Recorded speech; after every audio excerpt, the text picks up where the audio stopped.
Pemirsa, Anda menyaksikan Breaking iNews. Kami ajak Anda mengikuti konferensi pers soal penanganan corona di ibu kota langsung dari Balai Kota DKI Jakarta.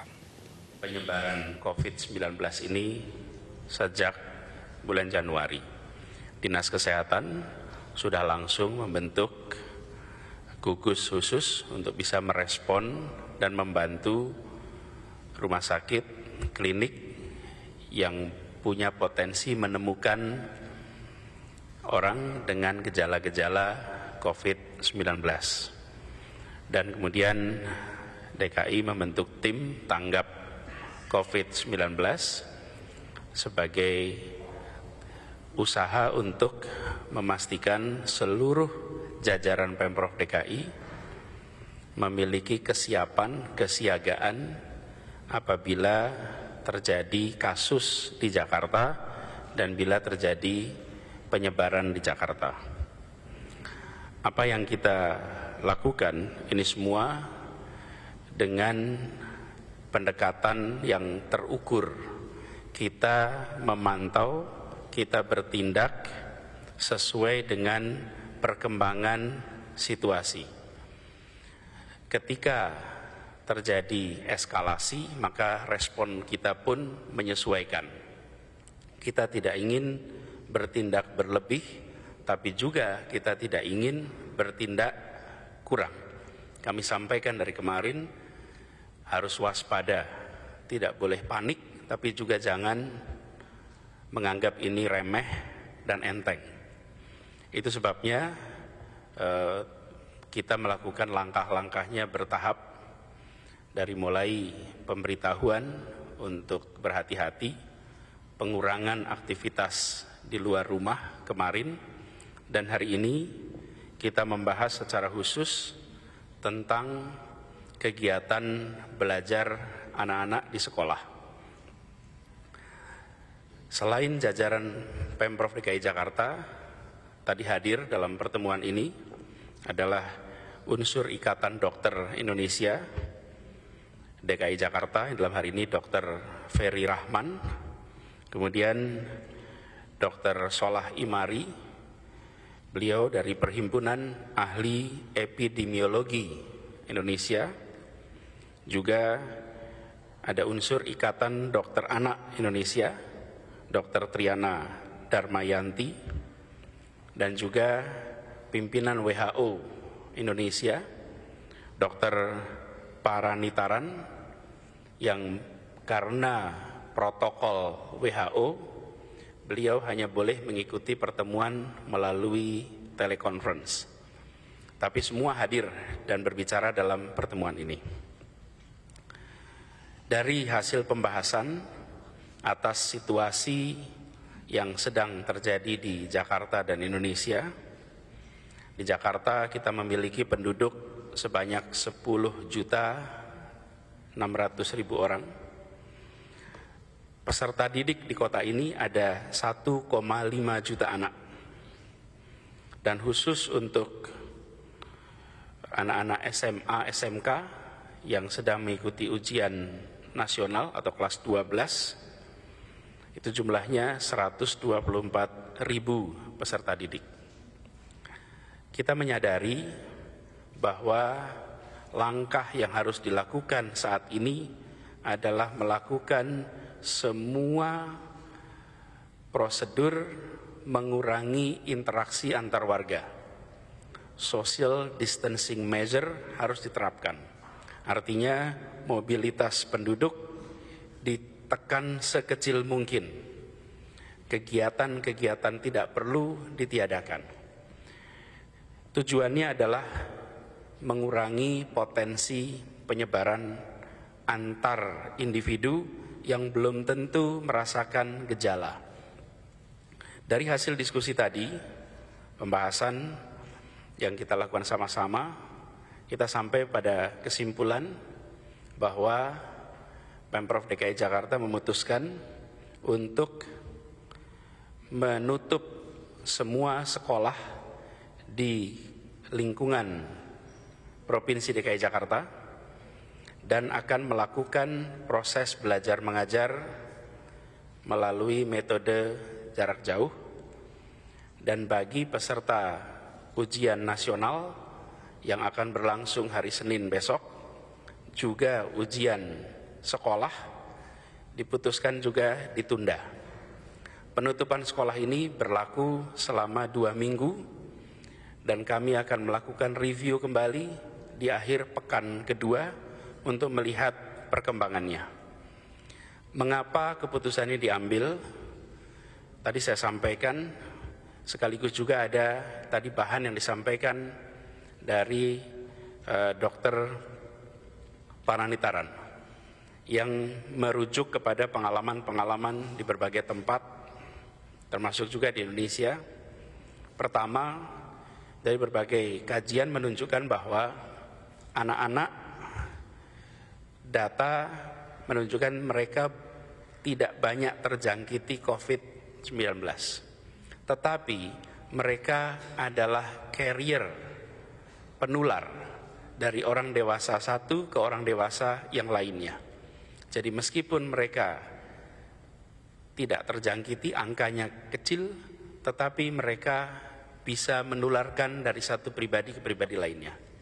Yang kedua, kegiatan belajar mengajar selalu melibatkan orang dewasa untuk mengantarkan, untuk menjemput, untuk mobilitas, dan itu kemudian punya potensi peningkatan pada intensitas pertemuan antar orang dewasa.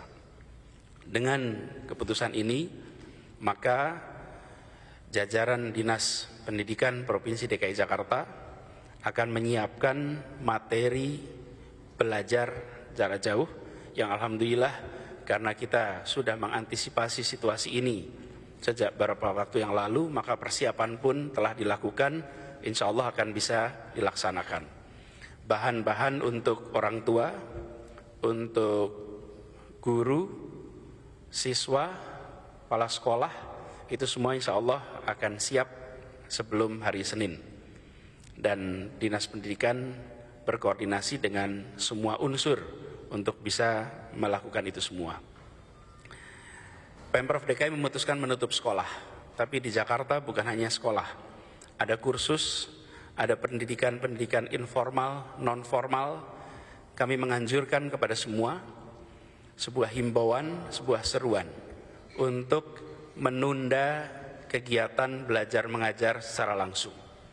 Lakukan dengan metode jarak jauh, lakukan dengan proses digital.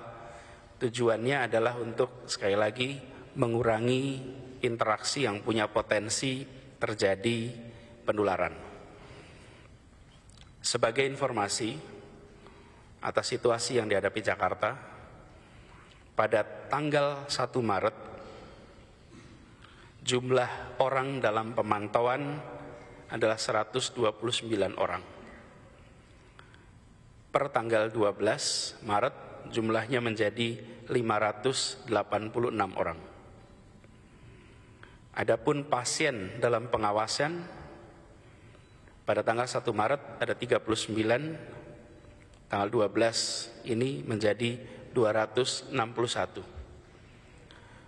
Dan dari 69 orang yang diumumkan oleh Kementerian Kesehatan sebagai orang confirm COVID-19, penyebaran di Jakarta mulai makin merata. Karena itu, demi melindungi kepentingan seluruh masyarakat di Jakarta, melindungi kesehatan masyarakat di Jakarta, kami memutuskan untuk mengambil langkah-langkah yang tegas, cepat, dan langkah-langkah ini harus dikerjakan secara disiplin. DKI sudah menyiapkan seluruh jajaran untuk merespon kondisi ini, sehingga bagi seluruh masyarakat yang memerlukan informasi bantuan, insya Allah kami akan siap. Begitu juga dengan sumber daya anggaran, insya Allah kita sudah siapkan untuk secara bertahap menangani permasalahan ini. Sekali lagi, ini semua dilakukan demi menjaga keselamatan dari seluruh warga Jakarta. Dan kami mengharapkan kepada seluruh komponen masyarakat, dengan sekolah ditutup, kegiatan belajar mengajar dilakukan di rumah, maka kurangi kegiatan-kegiatan di luar rumah. Kita tidak melakukan penutupan kota Jakarta, tapi kami meminta kepada semua warga, mari ambil sikap bertanggung jawab. Bertanggung jawab pada diri sendiri, bertanggung jawab pada keluarga, dan bertanggung jawab kepada seluruh komponen masyarakat dengan cara melindungi diri dan melindungi masyarakat. Sebagai informasi, di Jakarta saat ini ada 190 rumah sakit, dan yang menjadi rujukan COVID ada 8 rumah sakit. Kita di Jakarta ada 1.838 klinik. Puskesmas ada di setiap kecamatan, ada 44 puskesmas. Puskesmas kelurahan ada 289.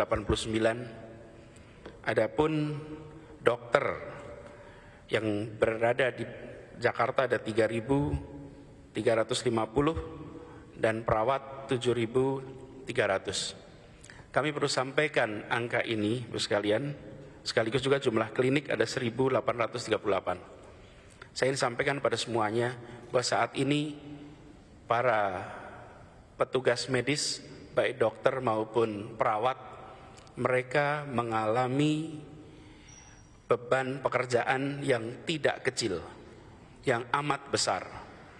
Kita berikan apresiasi yang sebesar-besarnya kepada mereka yang berada di garda terdepan. Dan saya meminta kepada seluruh komponen masyarakat yang mendapatkan pelayanan dari dokter, dari paramedik, untuk menghargai, menghormati, semua memerlukan pelayanan cepat. Tapi di banyak tempat, karena jumlah yang datang cukup banyak, maka saya menghimbau untuk bersabar dan menghormati nasihat, langkah yang diberikan oleh para dokter dan perawat. Ini penting untuk selalu menjaga suasana yang kondusif. Para dokter, para perawat itu bekerja non-stop, dan sudah ada sebagian dari mereka yang tertular dengan COVID-19. Mereka yang paling berisiko di dalam menjalankan tugas untuk melakukan pembatasan atas penyebaran COVID-19 ini. Semoga mereka semua sehat dan bisa menjalankan tugas dengan sebaik-baiknya, dan kami atas nama Pemprov menyampaikan penghargaan yang setinggi-tingginya atas keseriusan mereka. Kami mendengar tadi langsung dari asosiasi, terutama di bawah ID, bahwa para dokter siap untuk membantu menangani persoalan ini. Insya Allah Jakarta bisa mengendalikan penyebaran COVID ini dan kita bisa kembali beraktivitas seperti semula. Demikian penjelasan dari saya. Terima kasih. Assalamualaikum warahmatullahi wabarakatuh.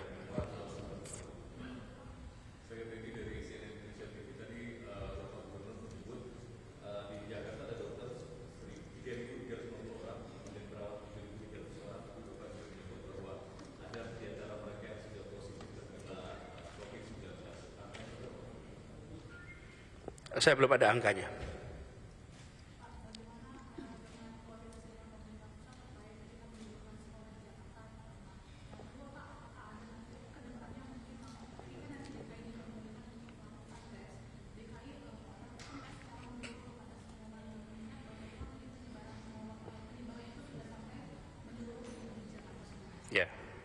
Ya, betul. Pertama kami berkoordinasi dengan Kementerian Pendidikan dan Kebudayaan, terutama menyangkut pelaksanaan ujian nasional. Dan sudah dibahas, dan dari Kementerian Pendidikan dan Kebudayaan memberikan kewenangan kepada daerah untuk menentukan waktu pelaksanaannya, dan kaitannya dengan kegiatan belajar mengajar, memang kewenangannya ada di daerah. Apakah sekolah dimulai kapan, ditutup, dan lain-lain. Jadi kita koordinasi terus, dan kita mengapresiasi bahwa arahan dari Bapak Presiden untuk daerah bergerak dengan cepat, daerah merespon ini, kami apresiasi sekali. Kemudian terkait dengan kegiatan pemeriksaan, kita sedang menunggu. Kita sangat berharap untuk bisa mendeteksi lebih cepat. Karena begini, penyebarannya itu lewat kontak. Bila kita mengetahui siapa terdeteksi membawa virus COVID, maka kita bisa langsung menghubungi, kita bisa langsung memastikan keluarganya, koleganya, tetangganya dalam posisi aman. Karena itulah kecepatan menjadi penting dan transparansi jadi penting. Kami di DKI Jakarta, seperti saya sampaikan di awal, prinsip nomor 1 adalah transparan. Yang kedua adalah kita prinsipnya faktual, sesuai dengan kenyataan. Dan yang ketiga, kita menyadari urgensi, kecepatan untuk bertindak. 3 itu yang kami pegang, transparansi, faktual, dan urgensi. Nah, kami berharap bisa segera melakukan itu. Kita lagi menunggu dari Kementerian Kesehatan. Dan perlu kami garis bawahi, bahwa COVID-19 ini bukan aib. Jadi kalau terdeteksi itu tidak usah harus disembunyikan. Justru kalau terdeteksi harus menyampaikan supaya melindungi yang lain dari tertular dan melindungi dirinya agar bisa langsung ada tindakan perawatan. Ada? Cukup? Pak, kalau metode jarak jauh itu seperti apa? Social distancing measure. Metode belajar jarak jauh. Ya, nanti akan disampaikan secara detail kepada siswa, orang tua, bagaimana mereka bisa belajar di rumah. Ini bukan hal yang baru. Di Indonesia beberapa kali melakukan kebijakan menutup sekolah dan belajar jarak jauh. Terutama ketika beberapa wilayah di tanah air terkena musibah asap dari hutan yang terbakar. Di sana kemudian sekolah-sekolahnya ditutup, tapi kegiatan belajar mengajar dilakukan lewat rumah. Itu saja, saya rasa cukup, teman-teman. Terima kasih. Assalamualaikum warahmatullahi wabarakatuh.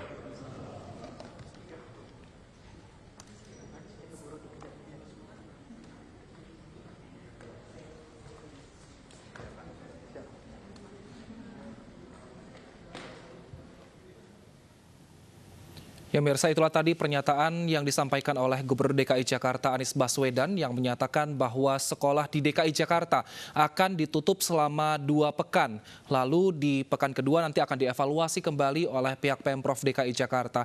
Untuk mengantisipasi agar pembelajaran ini tetap dilakukan, nanti akan disiapkan belajar dengan metode jarak jauh dan materi sedang disiapkan dan akan selesai pada hari Senin. Nah, selain itu juga ujian nasional dan ujian sekolah yang rencananya akan dilakukan pada hari Senin mendatang juga akan ditunda oleh Pemprov DKI Jakarta. Ini merupakan langkah dari Pemprov DKI Jakarta untuk mengurangi persebaran virus corona di DKI Jakarta. Dan pemirsa, demikianlah Breaking iNews hari ini. Saya Wilson Purba, terima kasih, sampai jumpa.